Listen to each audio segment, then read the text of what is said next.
NRS, SSKM ও Kolkata medical কলেজের মতো রাজ্যের সরকারি হাসপাতালগুলিতে রোগীর চাপ প্রবল। জটিল বা দীর্ঘ সময়ের অস্ত্রোপচারের ক্ষেত্রে তারিখ না পাওয়ায় ভোগান্তি বাড়ে রোগীদের। টানা অস্ত্রোপচারের চাপে চিকিৎসকদের ক্লান্তিজনিত সমস্যাও লেগেই থাকে।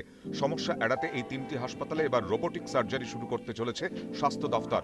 বসানো হচ্ছে দ্য ভিঞ্চি রোবট, যার খরচ প্রায় 25 কোটি টাকা। এই রোবটের তিনটি অংশ: ডক্টরস কনসোল, যেখানে চিকিৎসক বসে অস্ত্রোপচার পরিচালনা করবেন; পেশেন্ট কার্ট, রোবটের 4টি হাত থাকবে, একটি হাতে ক্যামেরা, অন্য 3টি হাতে ছুরি কাঁচি; ভিশন কার্ট, মনিটরের মাধ্যমে অস্ত্রোপচারের সমস্ত প্রক্রিয়া দেখতে পাবেন চিকিৎসক ও নার্সরা। ইউরোলজি, নিউরোলজি, ইএনটি, ক্যান্সার, অঙ্গ প্রতিস্থাপন ও গাইনি অপারেশন সহ বিভিন্ন ক্ষেত্রে চিকিৎসকদের নানা সীমাবদ্ধতা থাকে। সমস্ত জটিল অস্ত্রোপচারেই মুশকিল আসান করবে এই সার্জারি। রোবোটিক সার্জারির সুবিধে হল সূক্ষ্মাতিসূক্ষ্ম অস্ত্রোপচারের সময় চিকিৎসকদের হাত কাঁপতে পারে, রোবোটিক হাতটা নিখুঁতভাবে করবে।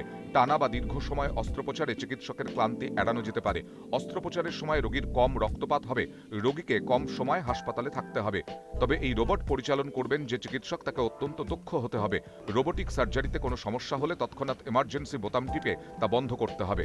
এটা তো খুবই সার্জেন্স ফ্রেন্ডলি, কারণ হচ্ছে সার্জনকে হাত ধুতে হবে না, সার্জনের টায়ার্ডনেস নেই। ইভেন চা খেতে খেতে অপারেশন করতে, কমপ্লিকেটেড অপারেশন করতে পারবে, যেটা অনেক ট্রিকি অপারেশন, সেটা অনেক ইজি হয়ে যাবে।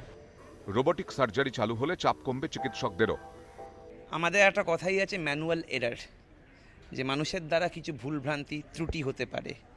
এখানে এই যন্ত্রটি অনেক সুনিপুণভাবে খুব মিনিমাম এরারে করা যাবে, এই বিষয়ে আমরা আশাবাদী। দেশের 60টি প্রাইভেট ও সরকারি মেডিকেল কলেজে রোবোটিক সার্জারি হচ্ছে। রাজ্যের মধ্যে একমাত্র অ্যাপোলোতে এই প্রক্রিয়া চালু আছে। পূর্ব ভারতে সরকারি হাসপাতালে প্রথমবারের জন্য শুরু হতে চলেছে robotic surgery. Kolkata medical college, NRS ও এসএসকেএম থেকে হতে চলেছে এই হাইটেক চিকিৎসা পদ্ধতির সূচনা। ক্যামেরায় সমীরণ বিশ্বাসের সঙ্গে অভিজিৎ চন্দ, ইটিভি নিউজ বাংলা।